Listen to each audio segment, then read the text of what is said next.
So before we get into this full review of the Samsung Galaxy J6, let's just take a look at where it sits in the Samsung range so we can get a bit of context. The J6 sits under the A6, which in turn sits under the A8, which in turn sits under the S9.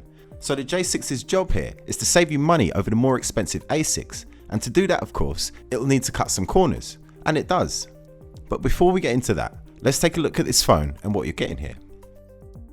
First up, it's worth saying that straight out of the box, this is a good looking phone. Some tech journalists and reviewers have said that it looks dull and boring, but I think that's a bit unfair. Sure, the phone doesn't scream "look at me," but that's fine. I think the J6 has a clean, respectable look in its polycarbonate skin. The bezels around the screen are perfectly acceptable, and the screen is, well, excellent for the money. It's Samsung's punchy 5.6-inch Super AMOLED display in a nice 18.5:9 aspect ratio. It isn't packing as many pixels as a flagship, but we're not worried about that, as it's such a beautiful and vibrant display. The viewing angles are superb too, so you're not likely to have any trouble with this screen in our opinion. Watching back content is enjoyable, and the mono speaker is pretty good, although I feel it's better suited to voice calls on speakerphone and listening to talk radio than listening to music or movies. There is an FM radio built in too. It's loud enough, though there isn't much bass. The battery life on the J6 is solid. Getting through a full day hasn't been a problem for us, and that's thanks to the 3000 mAh battery, as well as the phone's lightweight chipset, the Exynos 7870. It may be getting on a bit, but it certainly isn't power hungry. Trading a bit of power for longer lasting battery is alright with us, given the price point here, and it's only under heavy use and multitasking that we notice the phone really bogging down. You're getting 3GB of RAM and 32GB of storage, but don't forget you can use a microSD card for extra storage if you need it, for an extra 256GB. So far then, the J6 is doing a very respectable job of keeping up with the A6. So what are the corners that have been cut? Well, for a start, the camera tech has taken a bit of a hit, and this is clear to see when compared with the A6. The main camera on the back here is a 13 megapixel and a single lens, along with an LED flash. You'll get an f1.9 lens, and there isn't any electric or optical stabilization here, so videos you take will be shaky unless you have a very steady hand. It's worth pointing out though that you do get autofocus.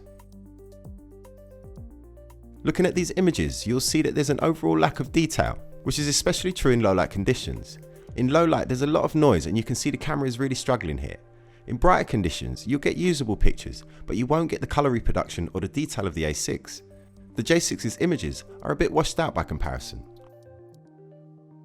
On the front we have an 8 megapixel selfie camera with an f1.9 lens and an LED flash. Again, you lose a fair bit of detail and overall quality when compared to the more expensive A6. If you're all about taking great pictures and selfies, it's seriously worth considering the A6 or the A8. Another corner that's been cut to keep price super low is a potential big one if you use Google Maps to get around. The J6 has no gyroscope or digital compass, so you can't tell which direction you're facing on Google Maps. If you don't use this functionality, then you don't need to worry, but it's definitely worth being aware of. For me though, the toughest omission to deal with in the J6 is the lack of the ambient light sensor. I found myself having to change the brightness manually a fair bit to keep the brightness consistent throughout the day and evening.